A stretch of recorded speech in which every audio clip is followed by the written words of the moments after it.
Afternoon, everyone. This past Friday, Fran and I traveled to southern Ohio along the Ohio River, in eastern part of the state and southern part of the state, southeast Ohio. And we met with hospital officials, we met with health department officials, but we also met with nurses, with doctors, and just average people. And I think the thing that struck all of us was the stories about relatively young people in the hospital, 20-year-olds, 30-year-olds, 40-year-olds.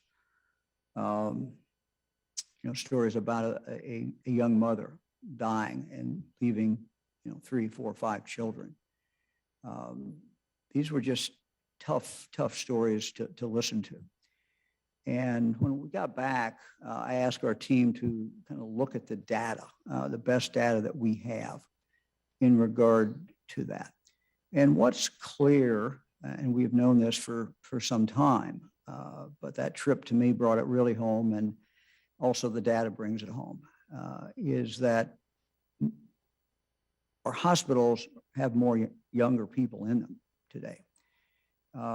It's because of the fact that our vaccination rate, and we'll get to this in a minute, but our vaccination rate among younger people is just a lot lower than it is with higher people. And we're dealing with the Delta variant today. And the Delta variant is seeking out anyone who is not vaccinated. So let me give you some of the numbers. And of course, last week we also heard directly from our children's hospitals about how these hospitals were filling up with young people with COVID, but also young people who had other problems, respiratory problems that normally would be occurring in the winter. So let's start with hospitalizations. Today's, let me go to hospitalizations. Today's numbers show we have 459 newly reported hospitalizations of people of all ages in the last 24 hours. That's our highest number since January. That was January 12th. In 21, we had 486 reported hospitalizations. So that's everybody. But even more startling is that more and more younger Ohioans are being admitted to our hospitals for COVID. It certainly is a significant change. You'll see the slide on the screen now, hospitalizations age 49 and younger. These are actually in raw numbers, so you can go back to July 4th. That number was 47. The last number, as you can see here, September 5th, is 398, and you just see how it's been going up. In January 2021, 16% of hospitalizations were among those under 50. Going to July 2021, that percentage had doubled to 32% of hospitalizations coming from those under 50. Despite the fact that our total hospitalizations now are lower, than at the peak of last year's winter surge, the numbers of younger admissions have dramatically climbed. For example, during the week of September 5th, we had 398 hospital admissions for those under 50. And that was our highest week during the pandemic, our highest week for that age group. The bottom line is that we're seeing our higher numbers, our highest numbers ever of hospitalizations among those under the age of 50. Throughout this pandemic, even at the worst of times, we were not seeing this many younger people under 50 going into our hospitals. The clear difference between these younger Ohioans and the older Ohioans is the rate of vaccination, and we'll talk about that in a moment. Now let's look at those 39 years of age and older. Let's break that group out. And again, you can see how that number since the number on your left, which is 32, that was July 4th, and you can see it goes September 5th. That week is 230. Now let's look at these raw numbers. In the first week of July, 32 people that were 39 and younger were admitted to the hospital. Now the most recent completed reporting week, which is September 5th through September 11th, shows 230 Ohioans 39 years of age and younger were admitted to the hospital that particular week. This is the highest number of admissions for COVID in this age group during the entire pandemic, even higher than during the winter surge levels when no one, let me point that out, when no one was vaccinated.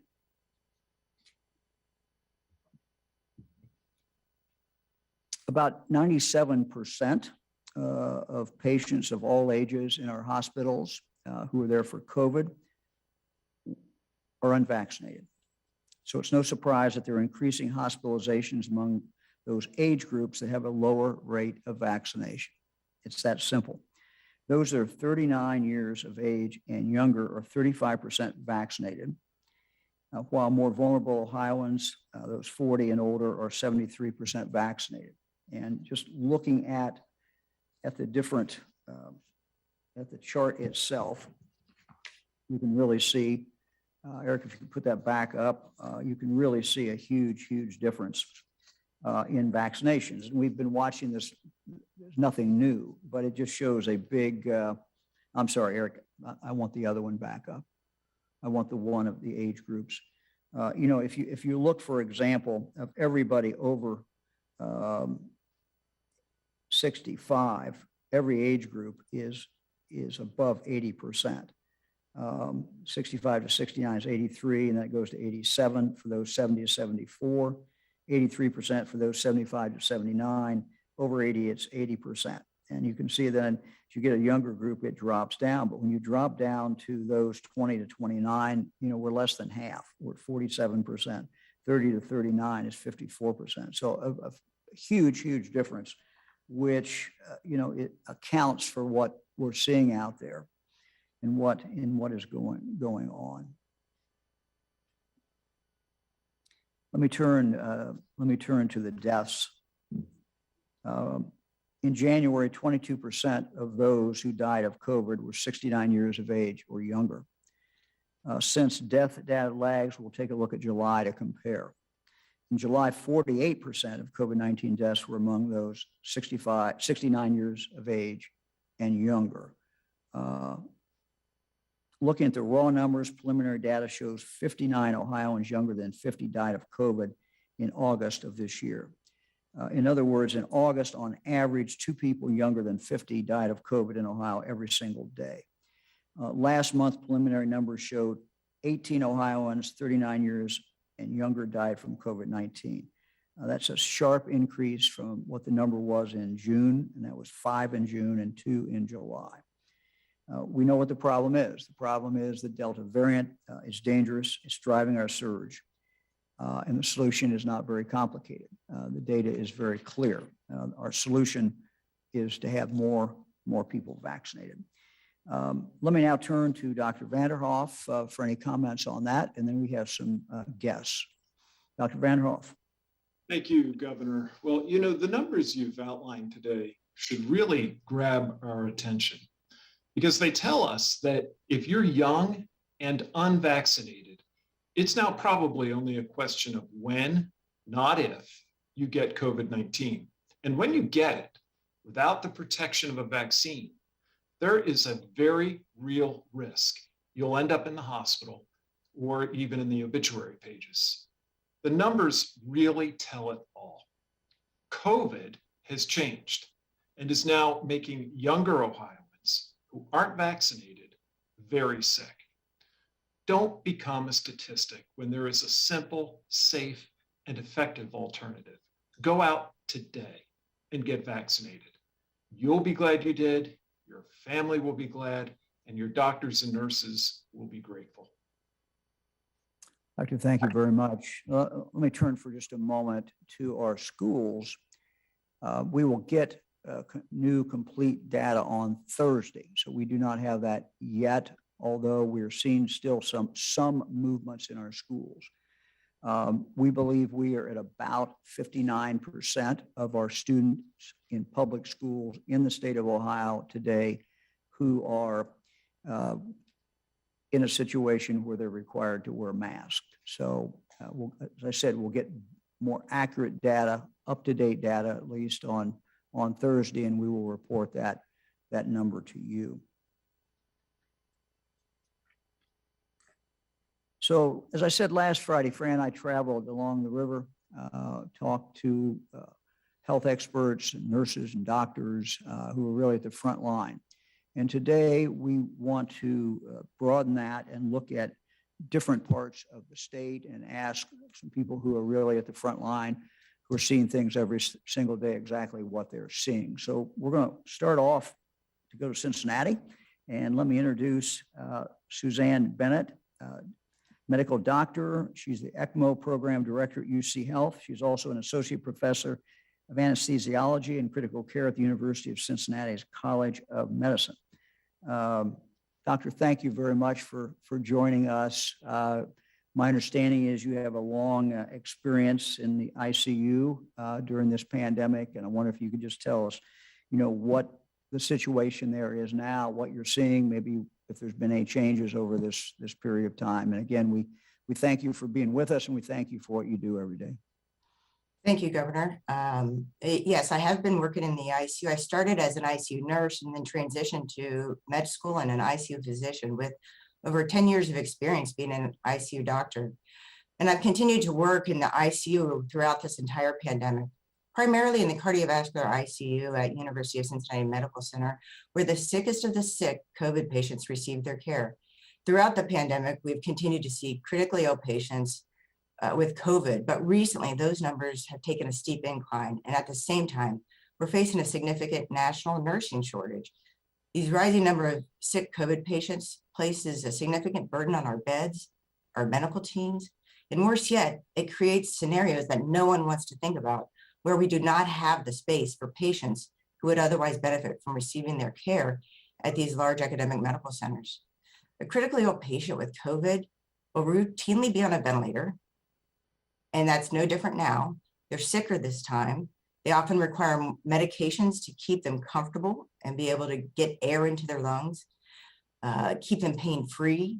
Their breathing may be so bad that the ventilator and the medicines aren't working. And then we have to turn them on their bellies instead of their back. Imagine that. We take a patient and we flip them from their back to their belly. That simple turn requires at least 5 specially trained nurses, respiratory therapists, and doctors just to keep them safe. Now that's just for one patient. Let's think about taking care of multiple of these patients each day and the burden that places on our teams. These are the patients that I personally take care of. I and my team have been taking care of these patients for over a year now, as have many other highly specialized people across the region, the state, and the country, the world. These dedicated and highly trained people are now a year and a half into this global pandemic. They have been caring for these patients day in, day out, helping their loved ones be in communication as best that they can, holding the hands of those patients when they're alone, they're scared, they're confused, and when they're dying. This limitation of bed space, nursing availability, the rising number of sick COVID patients, it's not only impacting the sickest COVID patients, it's impacting all other patients who require care in our ICUs. ICU beds, ECMO beds are full. Just this week alone, I have received approximately 10 to 15 calls from doctors in our community, our state, and the surrounding tri-state area requesting ECMO for their dying patients. These patients are anywhere from the ages of 18 to 60, but actually this time, the majority are in their 20s to 40s, as you outlined, often otherwise healthy. These patients are healthy this time around, and the vast majority are unvaccinated. However, we have no space, and we don't have the additional nurses this time. We have to put them on the waiting list, something we learned to do during our last surge of COVID, when we had to turn multiple patients away because of resources. And too many times than not, these patients die at the other hospital waiting for this critical resource. Our nurses, our respiratory therapists, doctors, everyone, we're continuing to work hard for the people in our community, but we're tired. We do not want to see another patient die from COVID. I want to share one story with you that was probably the most heartbreaking calls I've gotten during this pandemic. Probably about 2 weeks ago, a dad from Arkansas left a message on my work phone asking me to call him about his dying 30-year-old son in Texas, asking for ECMO. When I called him back, he was at the airport heading back to Arkansas. His son, who was a father of 3, a husband who had worked 2 jobs to keep his family supported, and a veteran of the U.S. military, had died from COVID that morning. This father had called multiple places desperately trying to find a bed for his son that night, but no one could accommodate him. All I could do at that point was just listen to him tell his story, outlining so many beautiful details about his incredible son and his family. That was the remaining thing I had to offer him, a kind ear, compassionate words from a doctor he would never meet 1,000 miles away. We cried together that night, and I hugged my children tighter that night than I had done in a while. Our healthcare workers have been diligently working to protect our community for a year and a half. They are going to work every day to help be sure that you, your family, your children, kids, teachers, the coaches, the members of our religious congregation, your friend, everyone in your life and in my life gets the best treatment and care possible. But they've been working tirelessly for a year and a half to try to save the lives of those with COVID. We now need the help of the people in our community more than ever so that no one else needs to die from this terrible disease. Thank you, Doctor. That's we appreciate what you do, and we appreciate all your colleagues what they do. Let me just, if I could, just ask you a couple questions. I wrote down, you said they are sicker, and it sounds like they're younger as well. Can you explain that? You say they're sicker. I mean, are they just sicker when they come in, when you get them? How does that? Actually, if we go back a year ago in the winter, when we thought we had hit the peak, we thought we were at our peak and this was soon going to be over because the vaccine was on the horizon. We often got calls for people who were 50 to 60. The number of calls were not as frequent and not as much.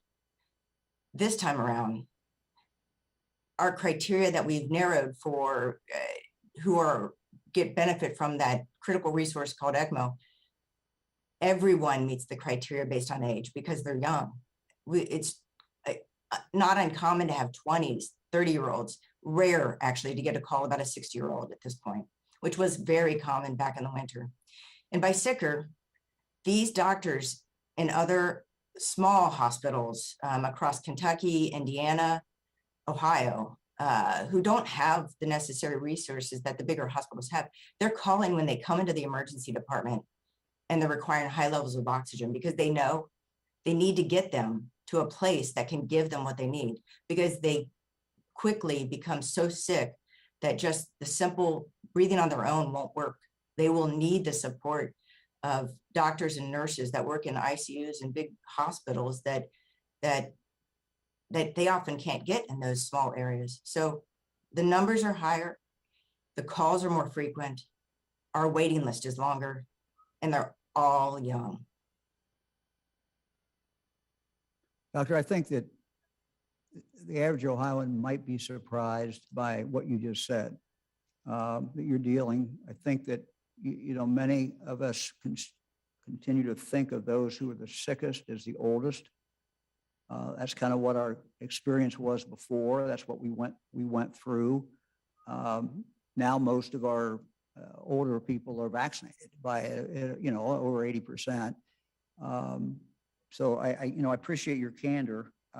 You talked about the 30-year-old, and you told us that story. Can you tell us anything about your general relationship with family members? Because this again is a kind of a unique medical problem when family, I guess, still many times is not at the bedside and can't be there.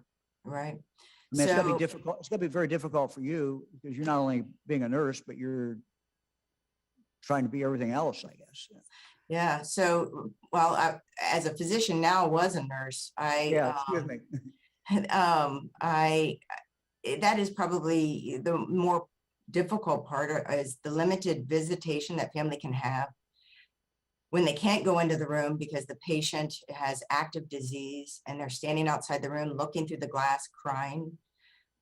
sitting on a chair with their head and their face in their hands. All the words that our bedside nurses and respiratory therapists and docs offer is all they have. Oftentimes they don't have a family member with them to support them in their sadness. The conversations with families is often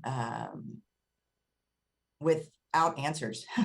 You know, I can't tell them that I can get their family member home. I can't guarantee that. I can say we're taking it day by day, and I promise them that we will continue to give the best care to their mother, their father, their brother, their sister, their son, their daughters, which is more of what we're seeing now. We hold their hands. We allow them to hold, in circumstances where they're allowed to be in the room, we allow them to hold their family members' hands.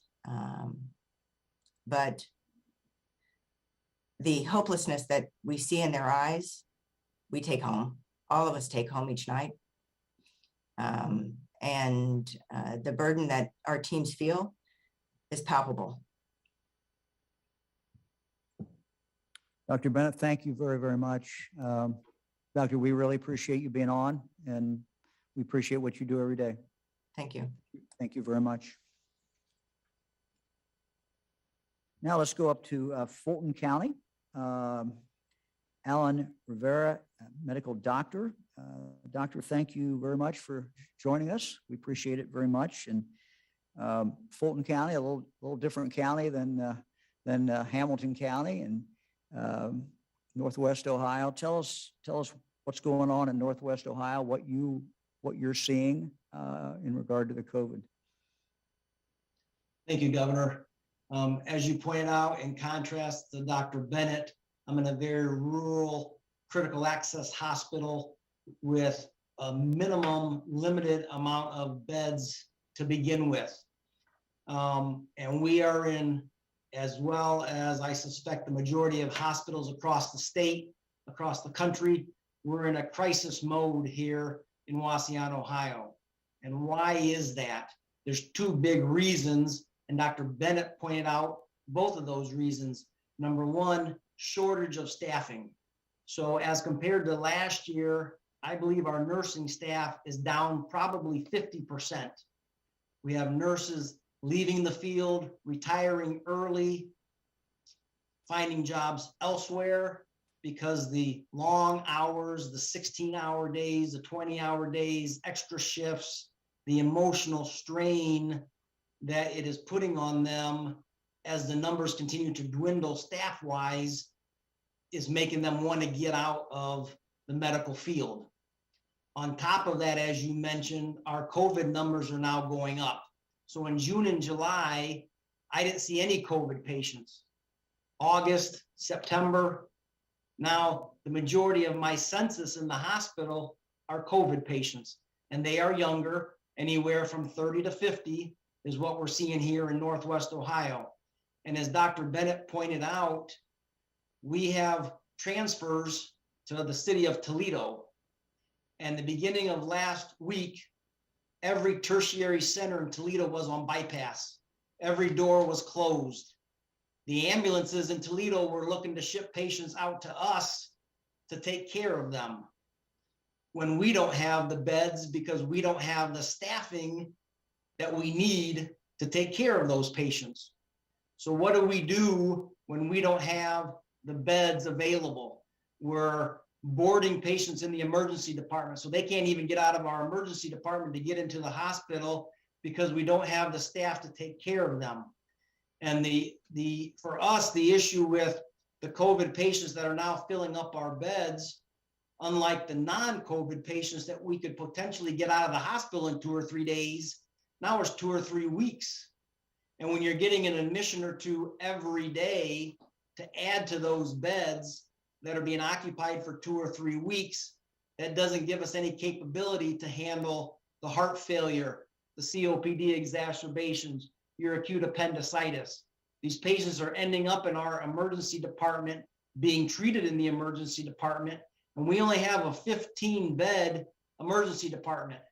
So if we start boarding patients and start using our emergency beds as hospital beds to treat patients for 2 days, 3 days, while we're trying to get patients on the floors, either discharged or transferred, that gives us less capability of taking care of those patients that are being brought in by ambulance, being walked in to be taken care of. Right now, we need the help, as Dr. Bennett said, prevention, prevention, prevention. We need people that could potentially not require hospitalization, get vaccinated. Protect yourself, protect your family, protect the community. Vaccination is the best way we have to prevent further hospitalizations of COVID diagnoses, so that we can help treat the community to the best we can with the minimal resources we have. I had a patient last week in renal failure. We don't have a nephrologist.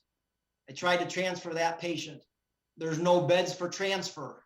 The patient's renal function was getting worse to the point where they realized it was a dire situation and unfortunately chose to go the route of hospice care and die in hospice care because there was no way they were getting to a nephrologist. In our community hospital, we don't have a pulmonologist, critical care specialist, trying to prone patients, put them on their bellies. We don't have the resources to do that. We don't have ECMO to do that. We are at the bare minimum already, being at the lowest care of the rung of hospitalizations, doing the best we can with what we have. And I'm only one of 2 hospitalists. So a patient gets intubated, it's either myself or my partner trying to do the best we can as internists to manage those patients. We are doing the best we can, but we are crying for help to the community. Help us help you by getting vaccinated. Take care of yourself. Do the best you can to protect yourself with vaccination, mask wearing, social distancing, all that we did last year. So we're getting this influx. Last year, we had the nursing capabilities to handle a lot more patients than we currently have. So this situation is stressing not only the nursing care, our respiratory therapists, our environmental services, our PPE is being utilized. We're now using PPE that is disposable because we're short-staffed in the sanitary situation in the hospital to reuse some of our equipment. So it's affecting our entire facility, not just the nursing staff, the physicians, but dietary, environmental services, therapies out there. So I can't stress enough and beg our communities to do what is being asked prevention-wise and get vaccinated as soon as you can so that we can help you the best way we can. Doctor, how many counties do you draw from besides Fulton?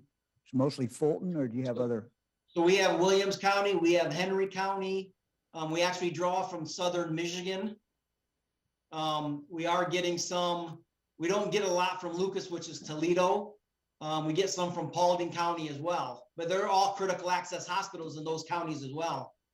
So one of the things that you said that really struck me is that if you're in any of those counties and you have any other kind of serious medical problem and go to your hospital, you may run into a jam getting in, basically.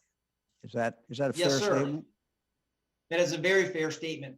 I mean, we're doing the best we can, and we're gonna, if you come to our emergency room, we're gonna see you, and we're gonna do the best you can. But if you come in and you're having a heart attack and you need to go to a cardiac cath lab for intervention to minimize your heart damage, and those tertiary centers have no capability of taking those patients, the best we're gonna do is medical management only. So it's still not the best outcome for those patients. Doctor, thank you very much. Unfortunately.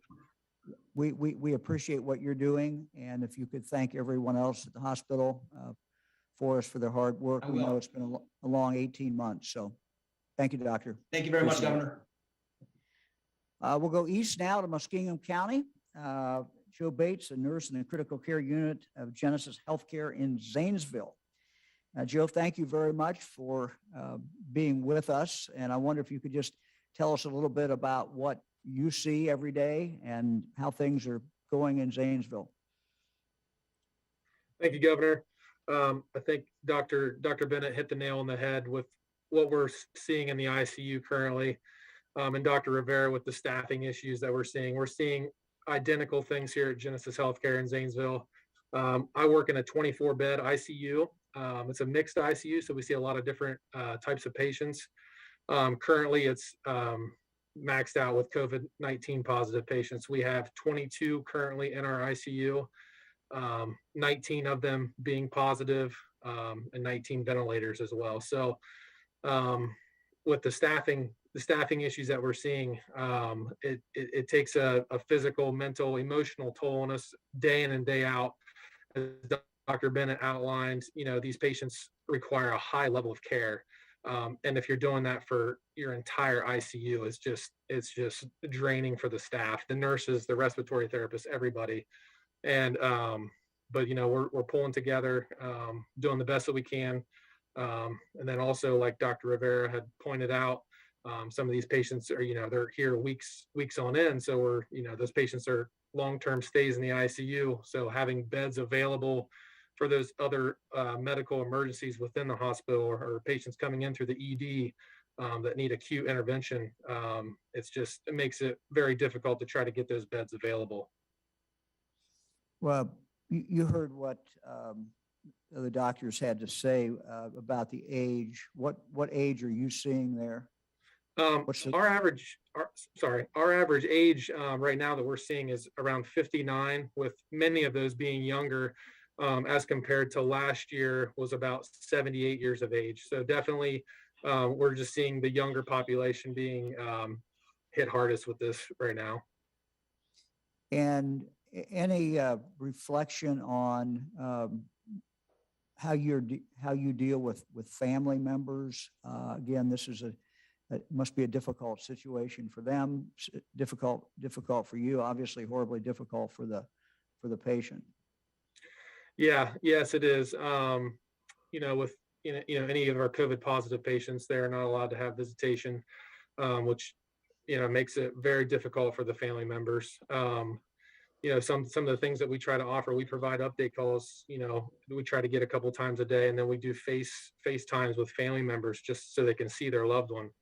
But it still makes it difficult. And there's, we have intubated patients that are sedated that are having family members and friends pass away from the same disease that they're fighting currently. So, there's loved ones of theirs that are dying and they don't even know it. So very, very difficult. We went through earlier on the show about the data about the vaccination rate. And of course, the vaccination rate for younger Ohioans is certainly a lot less. I don't know if you could have any reflection on that and what you're seeing or not. I really don't have those numbers with me right now. I know that of the COVID positives that we have currently in our ICU, none of them are vaccinated that are on the ventilator. Okay. You say none of them are vaccinated? Yes. Okay.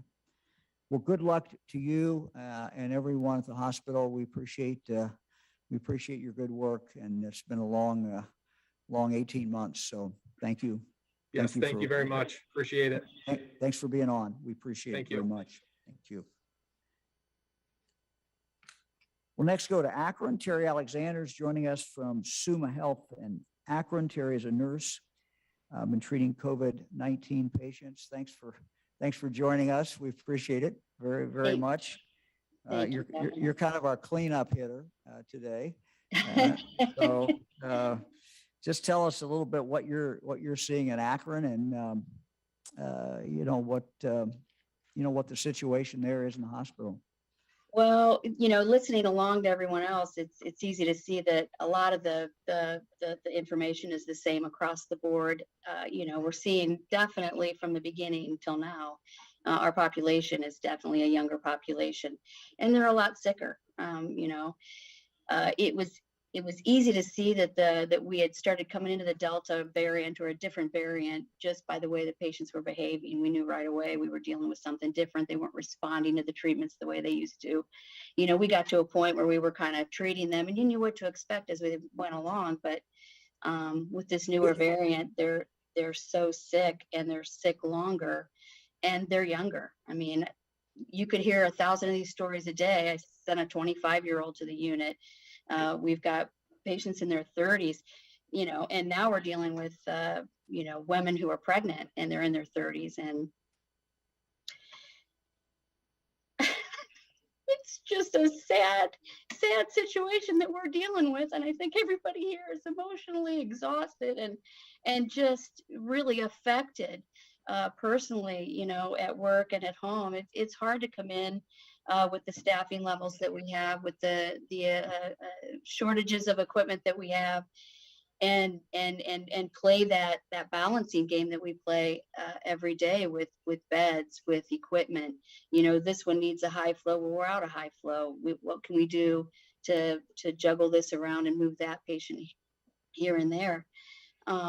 You know, it's definitely taking its toll on us after 18 months, for sure. And it's tragic. It's tragic that it's just so preventable.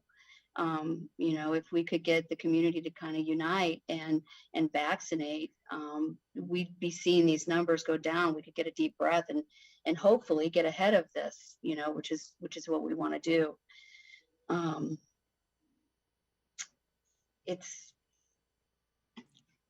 I've been in nursing for 26 years and I've never seen anything come close to this. This is definitely a completely different experience in my career.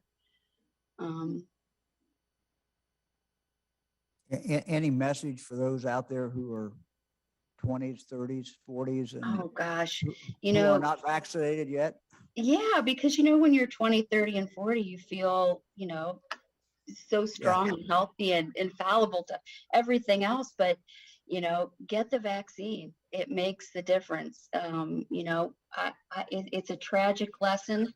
And I hate to call it a lesson for people to learn when they come in and they're young, you know, 49 years old and you're fit and healthy, and you come in and you're surprised you're on oxygen, and then you're surprised you're on that much oxygen. And now we have to start talking to you about, you know, what's our plan B? Do you want to be on the ventilator? How far should we take this with you? You know, those are tough choices for somebody in their 30s to make, you know, and it's just so preventable. That's the thing that's so shocking is, you know, it's just so preventable. Please, please, please vaccinate. We live in a culture, I think, that has never experienced coming to the hospital and being turned away. And I think people can't fathom what that's truly like until it's them or their family members that are coming in and they're being turned away. Or we have to say we can't move this patient to the ICU. That's where they should be, but the ICU doesn't have a spot, and oftentimes those spots open up when we lose patients. Thank you. Thank you very much for what you do. Please thank everyone else at the hospital for their hard work. It's been a long, long time, and you know, for those of us who are not in there, it's hard for us even to imagine how tough that is. But we appreciate it. Oh, thank you. Thank you very much. Thank you. Thank you. We're ready for questions, and all four will stay on here. And if anyone has any specific from the news media, any questions for any of them, the doctors, the nurses, they'll stay on. So, Governor, first question today is from Allison Walker at WKEF in Dayton. Hello, Governor DeWine. Thanks so much for taking the time today. Do you expect Pfizer's anticipated vaccine approval for kids 5 to 11 to drastically change the course of this Delta surge? well, it certainly is. It certainly is going to help, and you know, I think it'll make families. A lot of families feel better. I know a number of families, and we have some of our children who are in this situation who have children who some have been vaccinated and some have not been vaccinated. And so they're kind of living two different lives and trying to figure it out every day. I'll leave that up to Dr. Vanderhoff or anybody else who's on here. Well, Governor, thank you. And I agree with you. I think it is something that we're all looking forward to. Can't come soon enough. But I think that it is just one more piece in this very important puzzle that gets us out of COVID-19. The key is vaccination. The key is our immunity, and nothing really does that as well or as safely as getting a vaccine. So I think we're all looking forward to that age group being added to the list of eligible. But we continue to look at the numbers for those people who have been eligible for some time. And if you go from 20 to 40, we're right at 50%. I mean, so we got half the people 20 to 40 are pretty well covered, and in all likelihood are not going to end up in the hospital. But you've got the rest of the other 50% who are not covered at all. And you've just heard the nurses and the doctors talk about what they're seeing every day among 20-year-olds, 30-year-olds, 40-year-olds. So, it's not like we're going to get this and the door is going to open, everything's going to get better. It's going to give us one more group to vaccinate, and we're going to make that available and encourage everyone in that age group to get it, but it's not going to solve all our problems. Next question is from Joe Ingles at Ohio Public Radio and Television. Thank you, Governor and doctors, for doing this. I want to ask about the staffing. Ms. Alexander was explaining the problems in the hospital. Well, all of you have talked about the problems with not having enough staff, nurses. Some of the school officials are talking about not having enough school nurses. And we know that this is not going away anytime soon. So what are you doing to try to increase the staffing, one? And number two, in the meantime, when you can't increase the staffing or the capacity in these hospitals, are you making plans for who gets care and who doesn't? I'll let anyone take that wants to.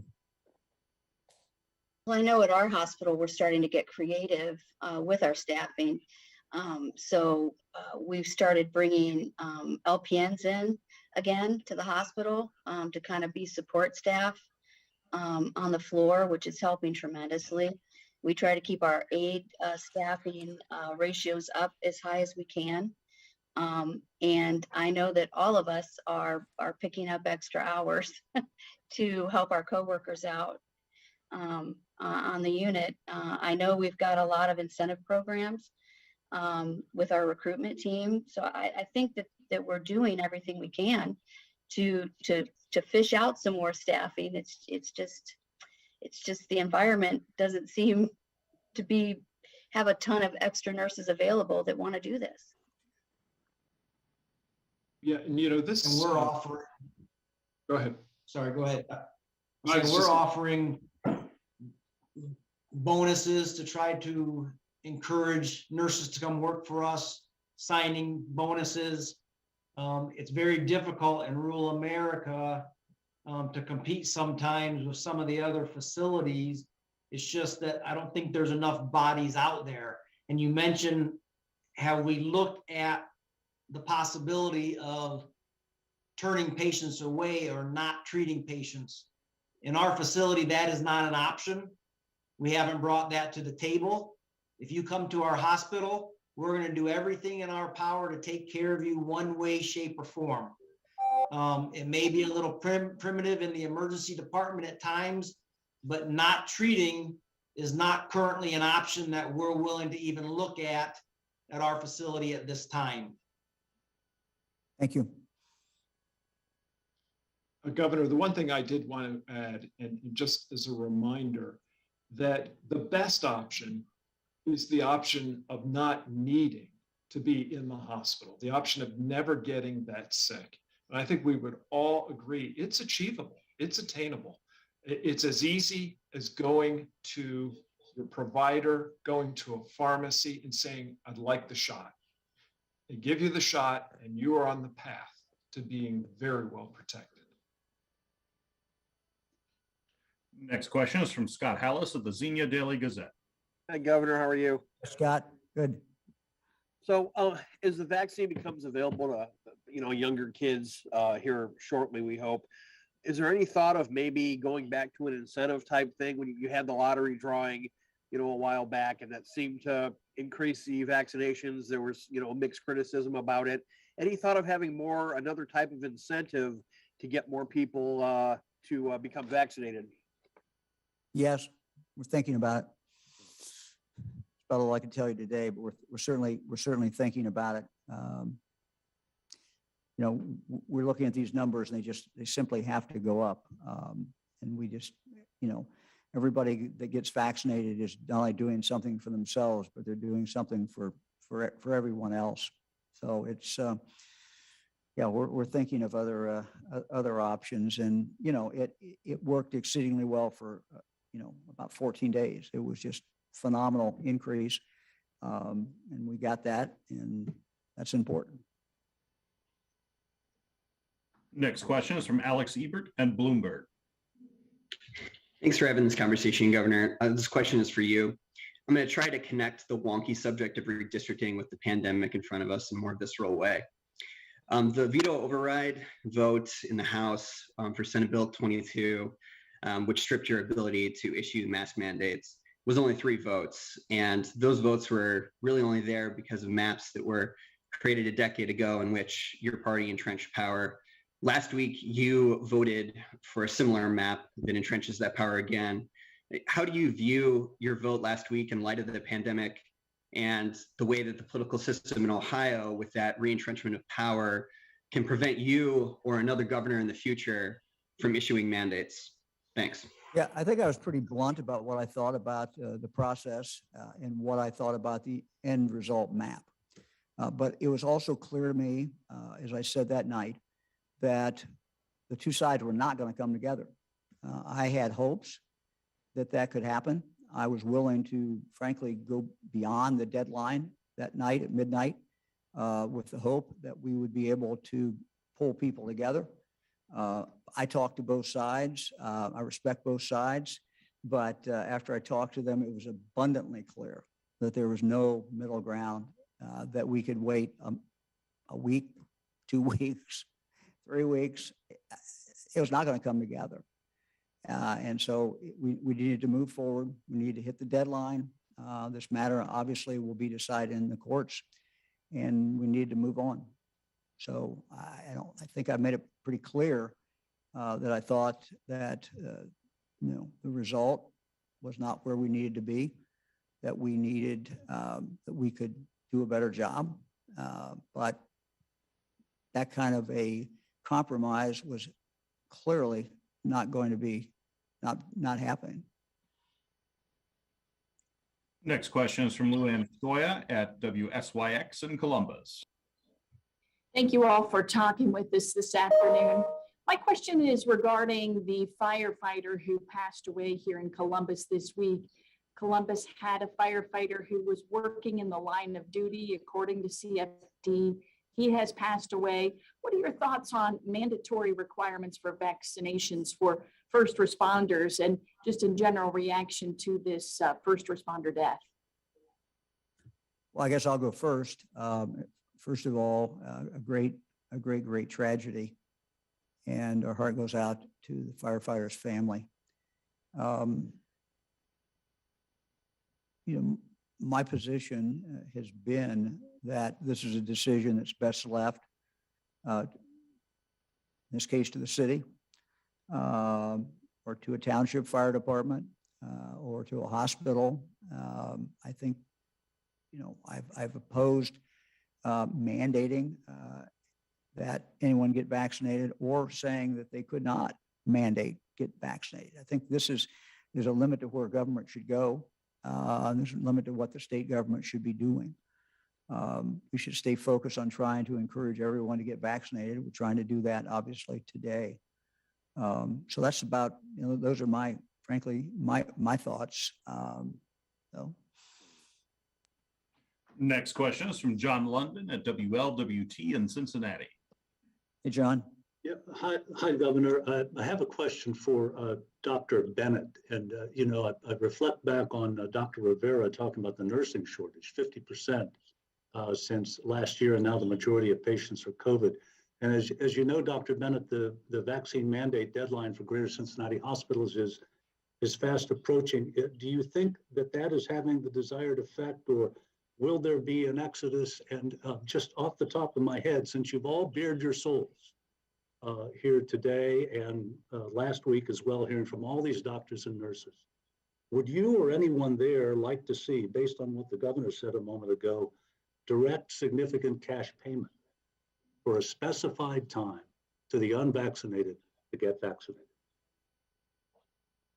Thank you. To answer your first question regarding whether or not we expect a mass exodus, I think that remains to be seen. I know that our health collaborative and health systems in the health collaborative have been working together to make it so that we are meeting the needs of our community and our patients and each other by pushing to get everyone vaccinated, while at the same time balancing the concerns of what you just mentioned, which is people leaving our health system and the health systems in our region and in our state. So I don't think we know the answer at this point, and I think people are continuing to talk about how to deal with that in the event that it does present itself. The financial incentive for vaccination, I think we need to do whatever we can do to encourage the unvaccinated people to get vaccinated. We can't continue to do what we're doing. As was outlined by Dr. Vanderhoff, the best thing to do is to get vaccinated so that we reduce the resources that we need based on the current nursing shortages that we have nationwide, not just in the state of Ohio. Because what we're doing currently to our nurses is asking them to work more hours, to more days, increasing their workload. That is a vicious cycle that we cannot continue. And the answer here, again, is prevention. And that lies within people getting vaccinated. You know, and I'd like to respond, if I may, just to backtrack a little bit to the first responder and point out that in healthcare, way back when you even tried to get into nursing school, you had to be vaccinated to get in. You had to be vaccinated. You had to show. We all went running to the application process with our immunization booklet. And as long as I've been a healthcare provider, you know, there are certain vaccinations we've been required to have. The influenza vaccine came along about 10 years ago. They started mandating, listen, if you want to work around patients, because we put them at risk. And so it's not a new thing that we're saying, hey, as healthcare providers, we should be doing everything we can to keep our patients safe. It's just going along the course of prior actions, I guess. You know, it's the best thing for the patient. So that's my take on it.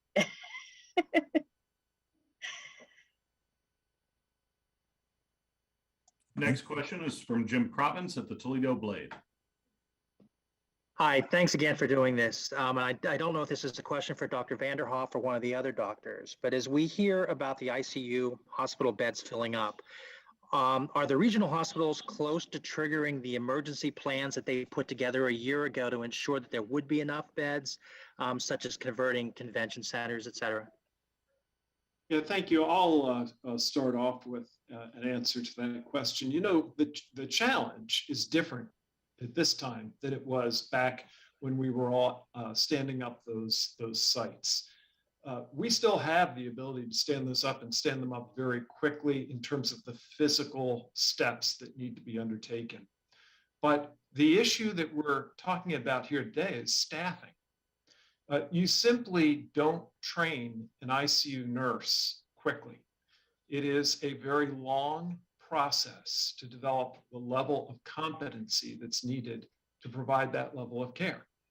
And so those plans really are not pertinent to the challenge that we're talking about here today. Now, the response of our healthcare providers has been remarkable. Our healthcare systems has been remarkable. You know, through our zone structure and through our regional planning, our disaster planning, as well as our very evolved trauma system, we've really been able to do in Ohio a remarkable job at moving patients from one location to another, or moving resources, physical resources from one place to another. But the challenge, the sticking point for us, just like the rest of the nation, is this shortage of the healthcare heroes who are getting worn out. And that's the constrained resource that we're dealing with. Thankfully, due to their dedication, thankfully, due to a lot of planning and infrastructure, we've fared much better than many other places in the country in the face of that. But our plea continues to be, look, this is all avoidable. This is all preventable with a vaccine. So please, if you haven't been vaccinated yet, get a vaccine. I'll defer to my frontline colleagues if there's anything that they would add. We in Fulton County have discussed that actual question, and the answer is, as Dr. Vanderhoff pointed out, we have the capability of the physical part of that emergency plan to handle the surge last year, but it does us no good to put the physical part of that in play when you don't have the medical resources and the staffing to implement and take care of those physical locations in that emergency plan. So I believe we had a wonderful plan last year, and thank the Lord, we never had to implement it last year. And now we're getting the surge this year that we're feeling, not because we have more COVID patients, but because we have less staffing to take care of the same amount of COVID patients. So again, I just reiterate staffing. I thank our nurses that are still on the front lines doing their job day in and day out, whether they want to come to work or not, because of the stress, they do it, and they do it well. So again, prevention is always the key. You vaccinate, but we don't have the capability because we don't have the resources to implement that without our wonderful nursing staff. Well, I'd like to say thank you. And I think we're hearing the same thing across the board as, as healthcare providers. We always want to say, yeah, the positive on it. We can do this. We're all sticking together. We're all working together. But it's important to remember that's just not sustainable in the long term. People are wearing out and they are tired, and we all want to do our best, obviously. But if we can get people to start vaccinating, we hopefully will never get to a point where we truly have to say there's nothing else we can do. We don't have enough people. We don't have enough space. We don't have enough, I never personally want to say that to a patient ever. So, I hope everybody vaccinates. I hope people start moving forward.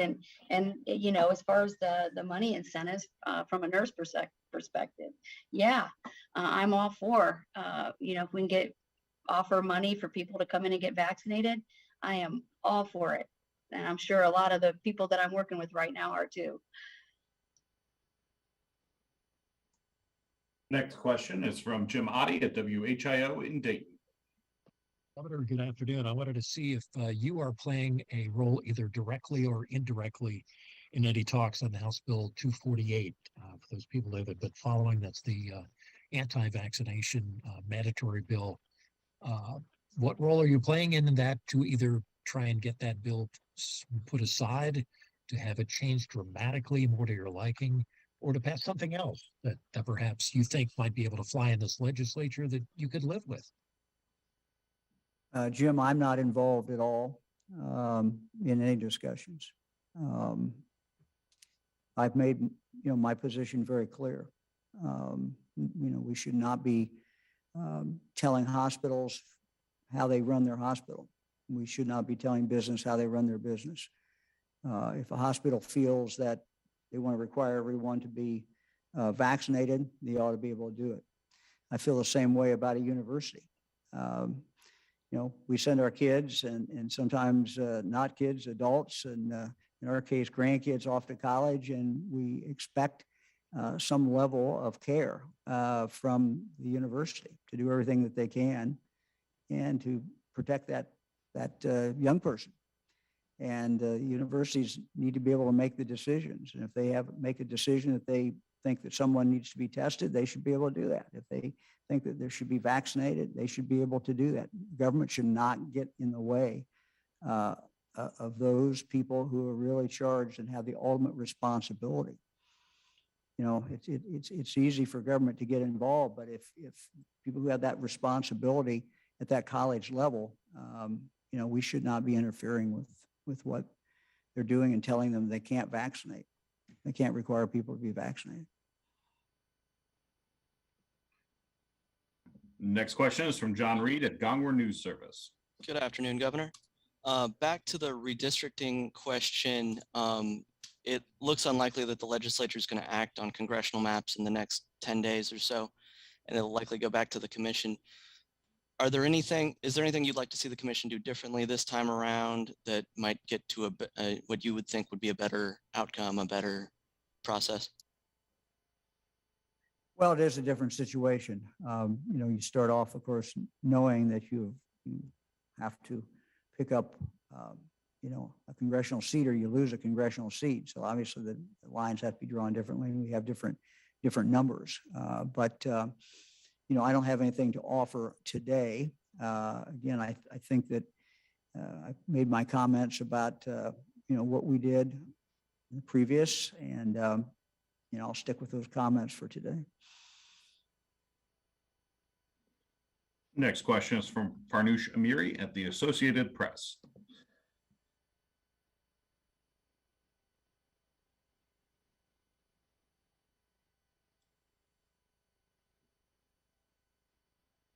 We will go back to Farnoosh. The next question is from Christian Hauser at WKRC in Cincinnati. Good afternoon, Governor DeWine, and thanks for taking my question. Each time you have a news conference, we hear new COVID horror stories in medical facilities from across the state, but it doesn't seem to really have a significant impact on vaccine rates or school districts implementing mask mandates. The state could now see fewer monoclonal antibody treatments as well, which means more people could experience severe sickness or death. As the colder winter months and likely increased spread approaches, worsening an already bad situation, you know, at what point can or will your office or the state do something other than asking people to do the right thing? They just don't seem to be listening. Yeah. Look, we've done a lot of different things, as you know. We did the Vax-A-Million. What people are not seeing, you know, behind the scenes is, you know, how many different incentives we're offering out there. We've told every health department in the state, if you want to offer a monetary incentive, you can do that. We will pay for it.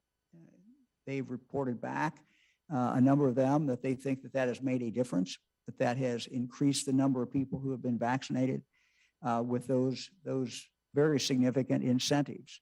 So, you know, we also, you know, I think have an obligation to do what we're doing today. And that is put out in front of the people of the state what the facts are. We've tried to do this for 18 months. We've tried to get in front of people what really is happening out there, at least the best we knew it at that particular day. And there's nobody better than the healthcare professionals who talked today and looked in the camera and told the people of the state, this is what we're seeing. We continue to average about 10,000 new vaccinations a day. That's not enough, but it is 10,000. And when you think about, these are 10,000 people on the average who for months and months and months have not taken the opportunity to be vaccinated. They decided to become vaccinated. I think part of that is that they know people who have gotten sick. They may know people who have died. They're seeing what's happened. They maybe see a story in the news, on TV, hear something on the radio. Who knows? So, you know, we're not ruling anything out. We're thinking about other things that we could do. But a lot of what we're doing, candidly, I'm not sure that the average person out there knows about. And again, a prime example is, responding to the requests of the local health departments who have come up with ideas and this incentive or that incentive. And they've come up with some good ideas and good targeting, and it's had certainly has some impact. We'll go back to Farnarsh Amiri at the Associated Press. Hi, Governor. Hopefully you can hear me now. So I don't know if you've been keeping count, but I think we're up to at least 180 of these COVID pressers that you've done since the beginning of the pandemic. And each time, the similar, frontline workers and yourself, there's been pleas, whether it was masking or social distancing. And now, obviously, as we all awaited the vaccine, we've spent the past few months pleading, whether it was you or the medical professionals in the state. And I do wonder, at the same time, members of your party, whether it's at the State House or in Congress, have been working, actively to try to make vaccine mandates, to ban vaccine mandates, to ban masks in schools. And I'm wondering what, at this point, what is your response to that? And how do you bypass this instead of just weekly being able to come on here and have, nurses and medical professionals cry and get, obviously extremely emotional about what is happening in Ohio? Look, we're in better shape in Ohio than they are in some states. As you know, some states have banned the ability of a hospital to require vaccinations. They banned the ability of schools to mask. That's not the case in Ohio. As I said, 59%, as far as we can tell, 59% as of today of our school children who go to public schools are wearing masks. I wish it was 100%, but it's 59. And so that makes a difference. We are seeing in our schools, case after case, county after county, where the schools that are requiring masking are not losing as many days for the kids to be quarantined. And we knew that going in. We're also seeing not as many kids get sick. So the proof is there. It's abundantly clear. And I certainly just hope we're going to continue to talk about this. We're going to continue to put data out that will convince more of our superintendents, more of our school boards to put on a mask order. Look, I know it's difficult. I know there are people who oppose that, but we have to protect our kids. We have to protect our community. And this is how we do it. And this is how we keep our kids in school. I think everybody agrees we need to have our kids in school. This is the way we keep our kids in school. So I'm going to continue to talk about it. We're going to continue to put out the facts. We're going to continue to drill down on the data and report to the people of the state, including people who are making responsible decisions and have to make decisions, such as superintendents and school boards. We're going to continue to put that information out. This week we're doing a call in for any member of the school board, any of the school boards in the state who want to talk directly to the children's hospitals. Children's hospitals want to talk to them. These are not biased people. These are not political people. These are not necessarily Democrats or Republicans, but these are people who are worried about the capacity of the children's hospitals to serve our kids, all of our kids. And they want to talk, and they want to have a good exchange with the members of the school boards who are making these decisions across the state. So look, we're not giving up. We've made some progress. We'll continue to fight on. Next question is from Jake Zuckerman at the Ohio Capitol Journal. Hello, everyone. I have a question for any of the doctors and nurses on this call. Right now, 53% of Ohioans statewide of all ages are vaccinated, and that compares to about 64% nationwide. As of last week, 66 of 88 counties in Ohio have not cracked 50% as far as vaccination coverage. President Joe Biden has proposed a mandate among workers for large employers. Governor DeWine called that mandate a mistake, and the state attorney general has threatened a lawsuit to stop it. Do you, as health professionals, believe a vaccine mandate is an appropriate response given the malaise we're seeing in vaccine uptake?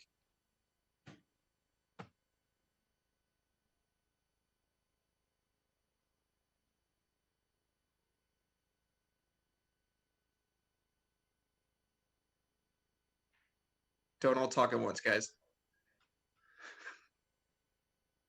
Let me I feel just, like I'm gonna regret touching base on this, but it's a sticky, touchy situation when you start thinking about infringing, I suppose, I don't know what the right word is, on somebody's right to decide whether they get vaccinated or not. And, I certainly am obviously for getting vaccinated because it had such an impact on our everyday lives across the country, in other countries. This is affecting us on such a huge level that at some point we have to start looking at how can we at least slow it down.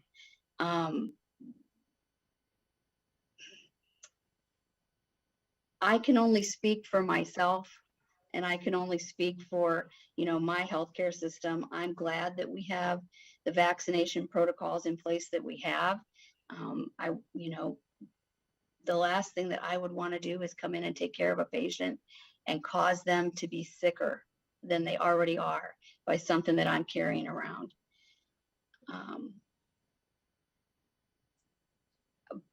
But in my heart of hearts, I can't help but think it wouldn't bother me to have this vaccine. I'd like to see the numbers go up, and I'm not sure what the answer is in getting that to happen, but I can tell you what I'm seeing on an everyday basis. And I don't get on here and cry because I want you to see my tears and go get vaccinated. I get on here and I cry because these stories, these people's lives have affected mine. But what I want people to see is that these are real people, and they're them.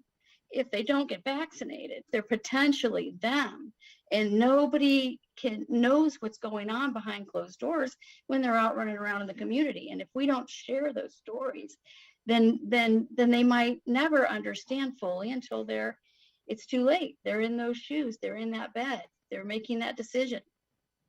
So that's my 2 cents on that matter, and I hope I stayed focused enough for you to pull something out of it. I'll comment on this. Obviously, this is a hot topic, and it's a sad state of affairs that it's gotten to this point. We as people who are around people, we have family, we have friends, we have a commitment to each other. And for it to get to a point that we have to ask for government involvement to mandate something that we know that is based in science and evidence that can prevent deaths, that's unfortunate. And I think if we could limit the amount of false information that is out there related to the vaccine and reduce the barriers for the people who live their daily lives, my family, my friends, all of them who have those same concerns. If we can cross that barrier and focus on reaching them so that they don't make that decision after seeing one of their family or friends die, that would be a success. And I would be supportive of encouraging and continuing to get that information out to the people who have concerns about the vaccine. Next question is from Tom Jackson at the Sandusky Register. Tom. Thanks, Dan. I was struck by a comment from Joe Bates that every one of the people in his hospital who are on ventilators are unvaccinated. And I was wondering if some of your other co-stars, some of your other doctors and nurses could tell me if they've seen very similar situations at their hospitals. I can speak to that, in Cincinnati, and all the calls I get for the severely ill patients asking for ECMO, they're all unvaccinated. Joe? The majority of our patients here in Wasion are also unvaccinated. We currently do not have anybody intubated in our ICU. We do have a gentleman in our ICU, his on BiPAP. He's not requiring intubation at this time. He has been vaccinated. So we do see those occasional vaccinated patients still ending up in our ICU, but he's not intubated. And I have to believe that the reason he's not intubated is because he's been vaccinated. So again, the majority of our admissions are unvaccinated patients, and they're ending up in our ICUs. But every once in a great while, I mean, the vaccine they claim is 95% effective. Well, I think it's doing a better job of preventing hospitalizations and preventing deaths better than 95%. But you still have an opportunity or a chance that you may get infected. But I still believe it is preventing intubation and deaths. So it's still the best preventative measure we have out there, in my opinion. Remember, when we look at the statistics that Governor DeWine posted, if we took 100 patients, 97 of them would be unvaccinated in the hospital. That would leave only 3. So there's still a small number, but just to put it in perspective. Next question is from Jeremy Scott at WTNS Radio in Coshocton. Yeah, this question is for Joe Bates. Joe, I'm kind of wanting to compare notes a little bit, seeing as we're a neighboring county to Muskingum.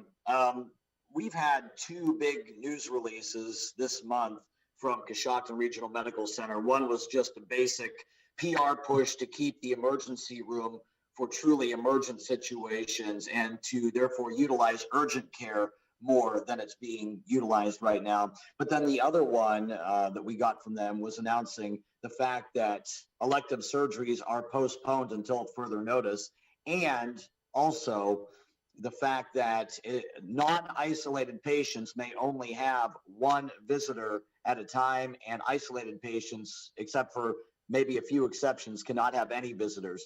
So I'm just curious as to if Genesis is kind of approaching the situation the same way, or if Coshocton Regional Medical Center is on its own island when it comes to that kind of thing. Yeah, very, very similar here at Genesis. Like you pointed out, certain circumstances allow visitation to come in for COVID positive patients. As far as elective surgeries, right now it's kind of like life or limb, basically emergent type surgeries is what we're doing. But that's kind of where we're at. Very, very similar. Thank you. Thank you. Next question is from Jamie Ostroff at WCMH in Columbus. Afternoon, Governor. This question is regarding schools. Numerous school districts throughout Ohio, large and small, are reporting some issues with the shortage of bus drivers. Do you have any sort of plans, and are you able to involve the National Guard into helping children get to school? Yeah, I've asked General Harris and other senior members of my team to take a look at this to see what's can be done. General Harris is in the process of putting a option together, and we should have something to be able to talk about in the next day or 2.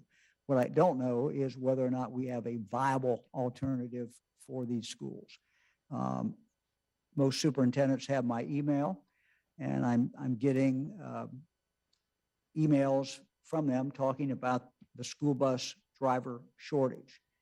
And I'm hearing from parents about what that means. A child that normally would be, dropped off at 4 o'clock is now on the bus until 5:15 or 5:20. So these are real stories. These are real people. This is clearly a real problem out there. I don't know what we can do, but I've asked our team to see if we can come up with some ways to help. So we'll be back and talking about that in the next few days. Governor, next question is the last question for today, and it belongs to Carl Capon of WEWS in Cleveland. Hi, Governor. Yes, my question kind of revolves around the same thing about the school bus shortage. And I know here around our area at the Euclid School District, they're canceling classes now because they just don't have bus drivers. And I believe the superintendent, we're told, has reached out to you. You're talking about solutions. what are some of those solutions or other solutions besides activating the National Guard that could possibly help these schools get the children to, classes? Yeah, I mean, look, I've asked us, people who've contacted me if they have specific ideas. We obviously are looking at the licensing issue. And, if there's anything we can do there. We're looking at manpower situations. So, we're looking at who else in our communities in the state, has the legal ability to drive a bus and has the skill sets needed to drive a bus. Obviously, these buses contain our most precious things that we have, and that's our children. And so we want to make sure we do whatever we do it in a very careful manner. So it's a problem. I recognize it's a problem. We're taking a hard look at this, see what we can come up with. Well, thank everybody. I want to thank our nurses, our doctors. Thank you all very, very much. We again appreciate what you do. Thanks for taking 90 minutes out of your very busy schedule to be with us and to share your world, what you see. It's a world that for the rest of us who are not in the ICU or not in your hospital, we can hear about it, we can read about it, but it's so much more impactful. Certainly has been impactful for me just to listen to you describe that. So thank you for your honesty and thank you for what you do every day. Thank you very much.